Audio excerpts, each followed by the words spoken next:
sa je aj v Košiciach na Štefánikovej smerom k kruhovému objazdu podľa nádajú. Baksana insanlar saat çekmişler, bazıları bekliyor. O saat dönüyor. Köprünün altındakiler evet bekliyorlar. Evet.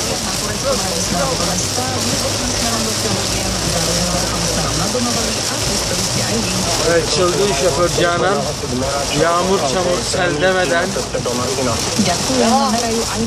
Hırvatistan yollarında araba kullanıyor.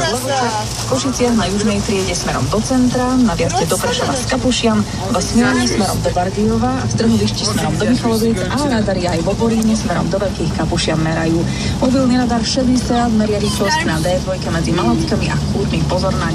Odo mňa to toľko, pokiaľ máte nové informácie z ciest a chcete ich posunúť ostatným vodičom, telefonujte na 0800 800 200 alebo kontaktujte stále Slovenská šťastnú cestu. Dopravný servis. Otobanda para ödenecek galiba.